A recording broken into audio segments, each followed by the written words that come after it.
A determined Marcus Freeman with the theme of the week, handles success better. It's something we've been talking about. Tim Priester, Tim O'Malley, John Brice. This is Irish Illustrated's Instant Analysis, brought to you by RVMH Hall of Fame in Elkhart, Indiana. Marcus Freeman, a very determined Marcus Freeman. You could tell his jaw was set and they're ready to get to work this week. He says they're not going to back down from their physicality. That's who they are.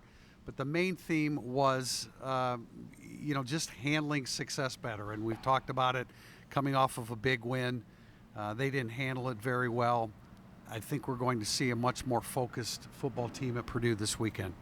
You almost got the sense listening to Marcus today that he wants to put on the pads and go to work with this team. He was really doubling down on determination and intensity, and frankly, it looked like he was gripping the podium so tight, like he was in the gym on the bench press or something like that. You could tell there's a resolve in him. I think his team needs to see that resolve. They've blown too many games in the fourth quarter just in 2+ seasons under Marcus Freeman. They've got to get that fixed. They've got to handle success better, and they've got to develop some offensive identity and consistency. Tim, you asked about the quarterbacks, and one of your first questions was, whether he gave any consideration to going to Steve Angeli in the game this past weekend, and his response? His response was they gave no consideration. They have faith in Leonard. I also asked if Leonard was battling through injury, and he said, or he shook his head no.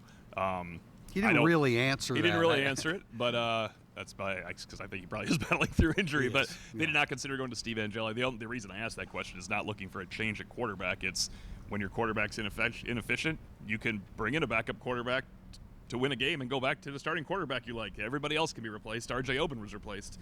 Jadarian Price got 4 carries. You can do that. Brian Kelly's done that. I hate to bring up that name for our listeners and watchers, but Brian Kelly did it with some aplomb during his career, going to somebody else to bail him out.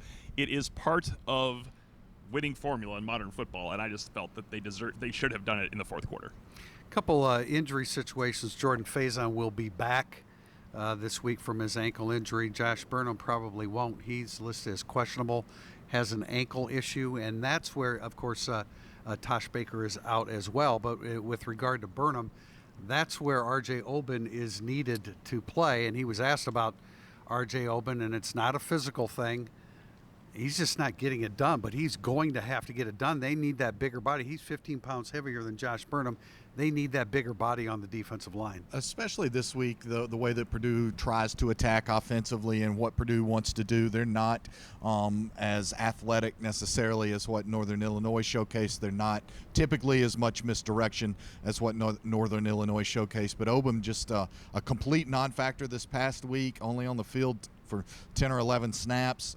It's mandatory he plays more than that, as we know if Josh Burnham cannot go. We saw Boubacar Traore. He continues to make some impacts. I would expect he would get more snaps this week as well, with Burnham very likely out. And I know he said Faison back, but Faison was not listed on the 2-deep. I'll be curious to see if Faison is indeed able to go this week at Purdue, but Faison can be a difference maker in the offense. Smart to say they anticipate him back. I still think it's a wait and see off to that type of ankle injury, and we're still just 10 days removed from that injury, Tim. I think it was difficult to evaluate just what the offensive line did in this game. They didn't run the football a whole lot with the running backs. I thought in some respects they did take some steps backward.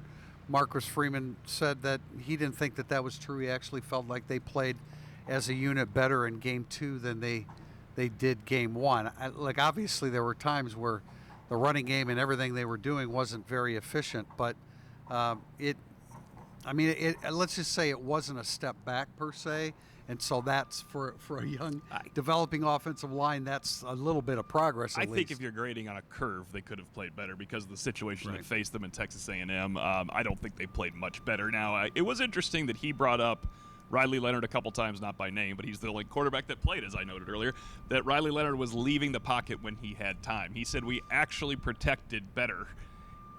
And that is on the veteran quarterback to not leave the pocket. Freeman talked about how you get a little comfort zone of the red jerseys in practice, and he thought he might be escaping too early. I think a guy escapes when he doesn't trust his arm.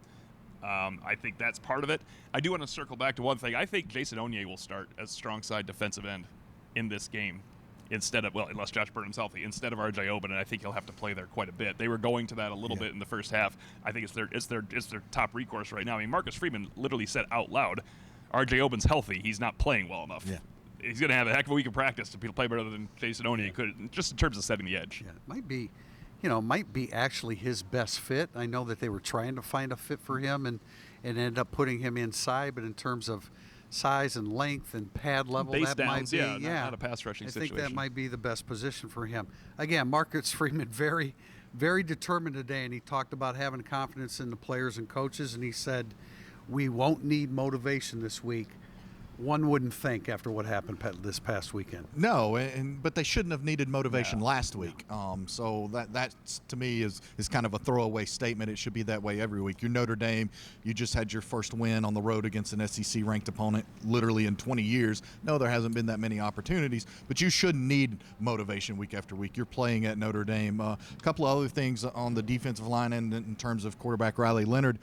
He did say Rubio may be back in a couple of weeks. They need that. That can also free up Onye to do more on the edge if they can get Rubio back in that rotation. You ask a good question about Armel Mukum, still growing. It seems like there's not quite the trust there yet, unless it's a situation that is mandatory that he just has to be utilized. He did say Mukum would be the fifth interior guy at this point in time. On Riley Leonard, it's impossible not to think there was a health thing. I talked to people in the program who noticed that he was at separate times holding his left shoulder, which he landed on very awkwardly. I'll be curious to see if we can tell it's got a heavier wrap on it this week at Purdue. There were also times that he was seen holding his right shoulder, obviously his throwing shoulder. But the other thing that stood out to me was Marcus Freeman point blank said today, Riley has to trust his protection and step up into the pocket. He point blank said he's got to trust his possession or protection and not be as inclined to run. The flip side of that is we know Riley Leonard has to run effectively to have larger throwing windows. Well, that's it exactly, and I think everybody has to keep an eye out for his physical condition going into this game. And the fact of the matter is, if he can't run the football, that's such a huge part of his game, then you have to be prepared to put Steve Angeli in the game, and I'm sure that they will be. Much more to come this week. We've got an Irish Illustrated Insider coming up, sponsored by RVMH Hall of Fame in Elkhart, Indiana. This has been Irish Illustrated's Instant Analysis.